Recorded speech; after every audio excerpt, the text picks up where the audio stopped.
Assalamualaikum warahmatullahi wabarakatuh. Bismillahirrahmanirrahim. Alhamdulillahi rabbil alamin. Wassalatu wassalamu ala rasulillah wa ala alihi wa sahbihi wa mawalah. Hadirin para pecinta ilmu di mana saja berada, semoga Allah subhanahu wa ta'ala senantiasa memberikan taufiknya kepada kita, sehingga kita termasuk orang yang senantiasa berada di atas jalan para penuntut ilmu, sehingga Allah subhanahu wa ta'ala akan memberikan keberkahan pada umur kita. Semoga semua usaha kita dalam mendapatkan ridha dari Allah subhanahu wa ta'ala diterima oleh Allah. Amin ya rabbal alamin.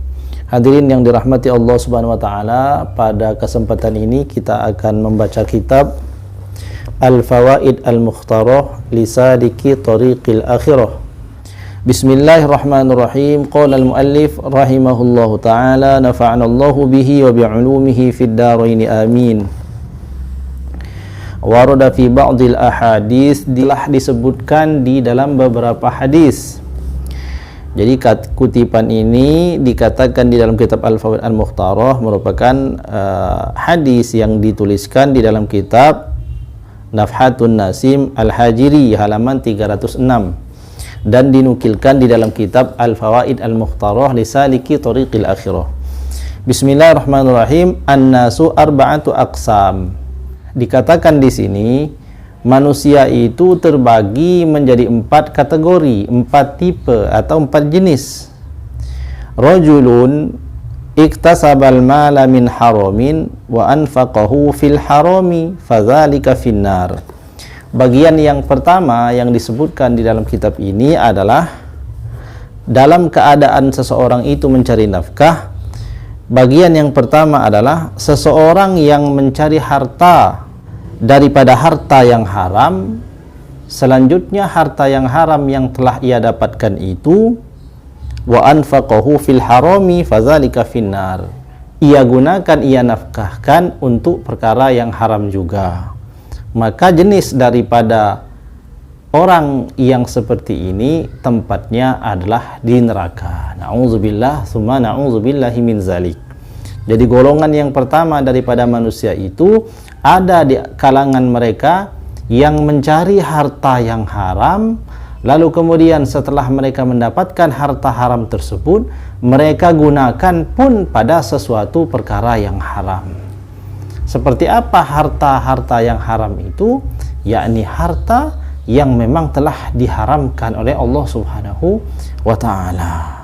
Mereka mengambil dari sesuatu yang haram, lalu yang haram itu setelah mereka dapatkan, mereka nafkahkan pada perkara yang haram juga. Jadi harta haram dipakai untuk sesuatu yang haram. Satu jenis orang seperti ini tempatnya di neraka. Kemudian yang kedua, yang selanjutnya adalah wa rajulun iktasabal mala min haramin wa anfaqahu fil halali wa dzalika finnar. Kelompok golongan manusia yang kedua adalah seseorang yang mencari harta daripada harta yang haram, akan tetapi setelah ia mendapatkan harta yang haram tersebut, dia gunakan untuk perkara yang halal. Wa dzalika finnar. Kelompok yang kedua ini pun tempatnya di neraka. Jadi ada di kalangan manusia itu yang bekerja mencari harta yang haram, tapi setelah harta yang haram mereka dapatkan, mereka gunakan untuk sesuatu yang halal.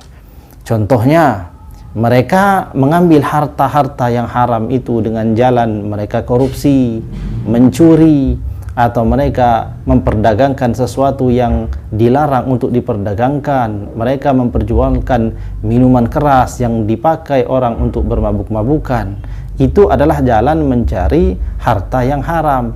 Setelah mereka mendapatkan harta dari cara yang haram tersebut, mereka gunakan untuk hal yang baik. Mereka gunakan untuk membangun pondok pesantren, mereka gunakan untuk membangun masjid, mereka infakkan untuk anak yatim dan lain sebagainya. Nah, keadaan orang yang kedua ini pun tetap akan dimasukkan ke dalam neraka. Na'udzubillah summa na'udzubillah. Sebab hartanya itu haram, tidak bisa diterima oleh Allah meskipun digunakan untuk sesuatu yang benar. Ini kelompok orang yang kedua. Kemudian kelompok orang yang ketiga adalah wa rajulun iktasabal mala min halalin wa anfaqahu fil harami wa zalika finnar. Nah, kelompok yang ketiga adalah orang yang mencari hartanya halal. Jadi mereka bekerja di tempat bekerja yang benar, mereka tidak menipu, ada yang bekerja di kantor-kantor, yang mereka ini harta yang mereka dapatkan adalah harta yang halal. Akan tetapi setelah mereka mendapatkan harta yang halal tersebut, mereka menggunakannya bukan pada perkara yang halal, mereka gunakan untuk sesuatu yang haram.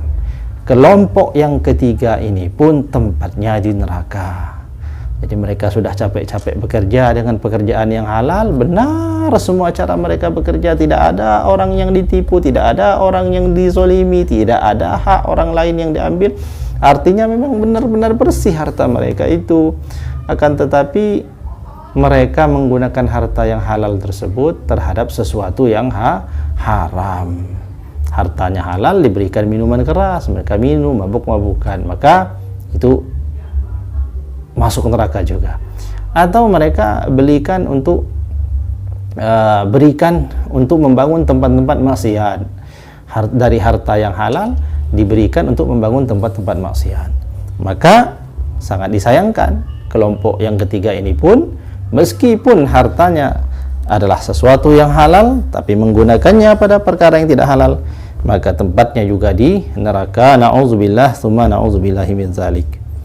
Kemudian kelompok yang keempat, wa rajulun iktasabahu min halalin wa anfaqahu fil halali fa hadza huwa an-naji walakin ba'dal hisab.